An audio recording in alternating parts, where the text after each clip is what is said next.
Fragmento 35. Seção 63, 18 de julho de 1981. Jim, a artrite da Carla começou logo após seus rins falharem, quando ela tinha 13 anos de idade. Em sua infância, ela tinha o desejo muito forte de se dispor ao serviço a outrem, mas depois de muitas difíceis experiências, como uma criança incapaz de se encaixar bem em qualquer lugar, ela se sentia tão segura de que ela nunca seria capaz de realmente se dispor ao serviço que aos 13 ela rezava para que ela pudesse morrer. Quando seu rim falhou 6 meses mais tarde, foi fornecido a ela uma maneira pela qual ela sairia da encarnação. Sua experiência de quase morte foi de uma natureza que foi dito a ela que ela poderia prosseguir se ela quisesse, mas seu trabalho não estava concluído.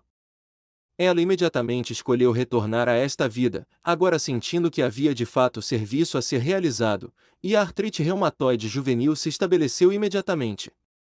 Você também pode ver aqui como os esforços de entidades negativas intensificaram a escolha de morrer que ela havia feito de livre vontade, mas através daquele mesmo livre-arbítrio, não havia força que poderia impedir seu retorno ao serviço, uma vez que ela havia feito essa escolha.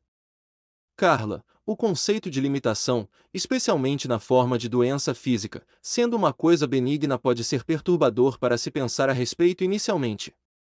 Eu me perguntei por que, em nome de Deus, eu escolheria esta condição em particular? Pois ela é tão eficiente em me limitar quanto poderia ser. Apesar de a doença reumática ter alterado cada junta em meu corpo, ela se concentrou em minhas mãos, pulsos e ombros e costas. Eu simplesmente não posso fazer nada físico por muito tempo, incluindo escrever nesse teclado de computador. Eu não posso levantar coisas pesadas, ou fazer limpeza pesada pela casa. Em geral, eu tenho que observar quanto tempo eu trabalho em qualquer coisa, pois eu não posso realizar um bom dia de trabalho e esperar que eu acordarei me sentindo bem no dia seguinte. Eu simplesmente devo reservar muito descanso na agenda.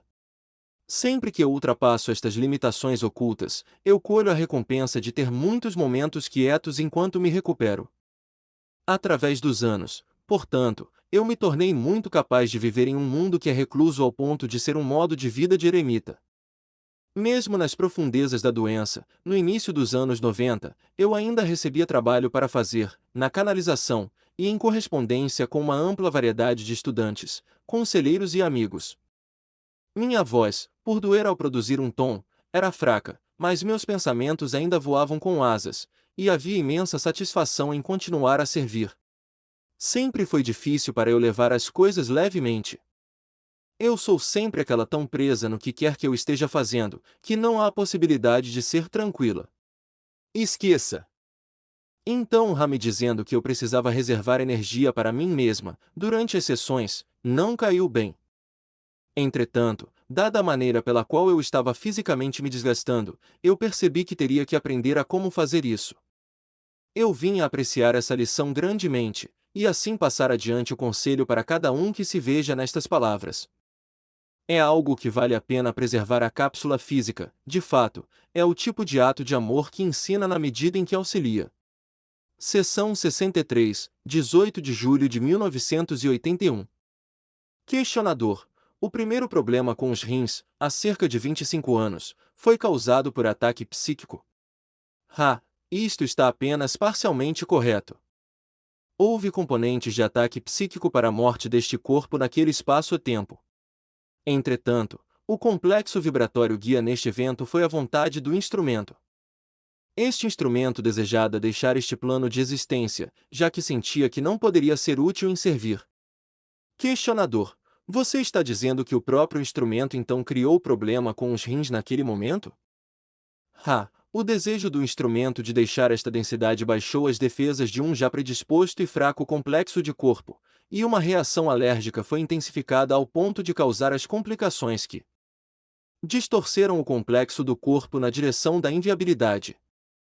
A vontade do instrumento, quando viu que havia de fato trabalho a ser feito em serviço, foi novamente o fator guia, ou complexo de padrões vibratórios que mantiveram o complexo do corpo sem se render. A dissolução dos vínculos que causam a vitalidade da vida.